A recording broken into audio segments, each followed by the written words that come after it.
There once was a little boy named Harry. He lived with his mother in a small town. They didn't have much, but they had love. And for Harry, that was everything. Every morning, his mother would wake him up with a gentle kiss on the forehead and say, "Wake up, my little sunshine. The world is waiting for you." Harry would smile, eat the breakfast she made, and run to school with his tiny bag bouncing on his shoulder. He loved learning, loved his teachers, and loved making his mother proud. In the early grades, he was brilliant, always among the top of his class.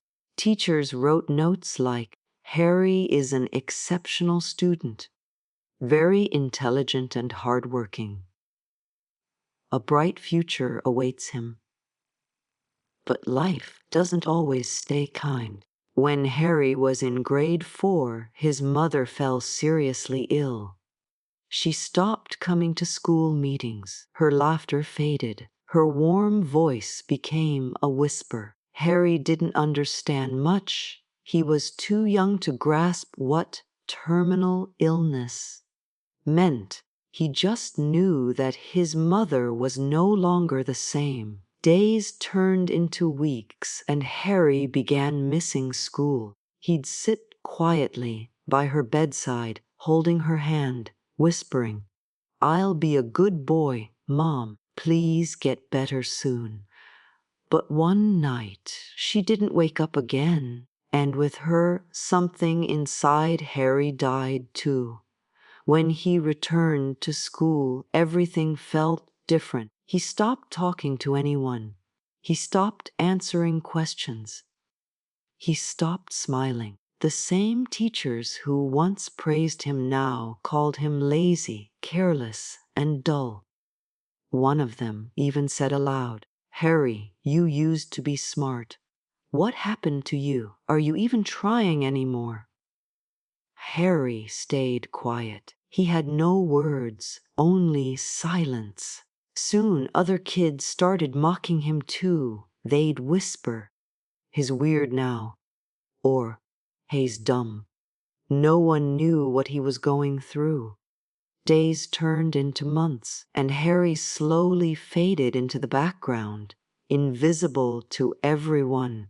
Then, one morning, a new teacher walked into the classroom. Her name was Ms. Elizabeth. She was young, kind, and carried a calmness that filled the room. "Good morning, class," she said warmly. But her eyes paused when they reached Harry, sitting in the corner, alone, staring at his desk. In the following days, she noticed something about him. He never raised his hand. He never smiled, but there was something in his eyes, a story untold. One evening, curious, she went to the staff room and asked for Harry's old school file. As she opened it, she saw something that brought tears to her eyes. Page after page, teachers' remarks filled with praise. "Harry is super intelligent. Harry is one of the brightest in class. Harry has great potential." But then she saw the sudden change. The handwriting changed, the tone shifted. "Harry is inattentive. Harry has lost focus. Harry doesn't care anymore." And the dates aligned with the year his mother passed away. Ms. Elizabeth closed the file and sat quietly for a long time. That night, she couldn't sleep. Something in her heart ached for that boy.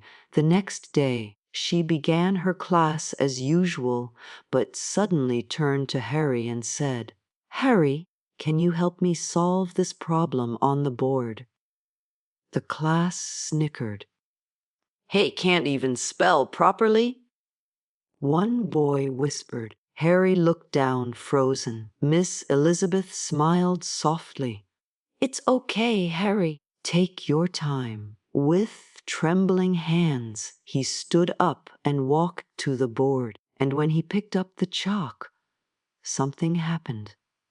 His hand moved slowly at first, but then confidence grew. Within minutes, he solved the problem perfectly. The class fell silent. Ms. Elizabeth said proudly, "See, class, Harry can do it." He just needed someone to believe in him. Harry looked at her, really looked at her. And for the first time in months, a faint smile appeared. The next day she began her class as usual, but suddenly turned to Harry and said, "Harry, can you help me solve this problem on the board?" The class snickered. "He can't even spell properly." One boy whispered. Harry looked down, frozen. Ms. Elizabeth smiled softly. "It's okay, Harry. Take your time." With trembling hands, he stood up and walked to the board. And when he picked up the chalk, something happened. His hand moved slowly at first, but then confidence grew. Within minutes, he solved the problem perfectly. The class fell silent. Ms. Elizabeth said proudly, "See, class, Harry can do it." He just needed someone to believe in him. Harry looked at her, really looked at her. And for the first time in months, a faint smile appeared. Months later, it was Ms. Elizabeth's birthday. The class was decorated with balloons and flowers. Every student had brought a beautiful gift: chocolates, perfumes, fancy cards. When it was Harry's turn, he walked slowly to the front of the class, holding his old, torn school bag. He looked nervous. He opened it and took out a small, half-used bottle. The label was faded. The class burst into laughter. "Look at that! What a stupid gift!" someone shouted. But Miss Elizabeth said nothing. She gently took the bottle and asked, "What is this, Harry?" He replied softly, "It was my mother's perfume. It's all I have left of her. She used to wear it every morning when she hugged me before school. I thought maybe you'd like it." For a moment, the entire class froze. Even the air felt heavy. Ms. Elizabeth's hands trembled as she sprayed a little on her wrist. The familiar scent filled the room, soft, warm, comforting. She smiled through her tears and said, "Harry, this is the most beautiful gift I've ever received."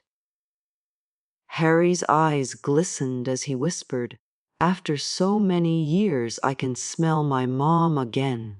Miss Elizabeth couldn't hold back her emotions. She knelt down and hugged him tightly. That day, the whole class saw what love and compassion truly meant. Time passed quickly. Harry grew up, went to college, and worked harder than anyone could imagine. Every exam, every success, he'd remember Miss Elizabeth's words, "You will never be unloved again." Years later, he became one of the most respected surgeons in the city. On the day of his clinic's inauguration, dozens of people gathered to see him cut the ribbon.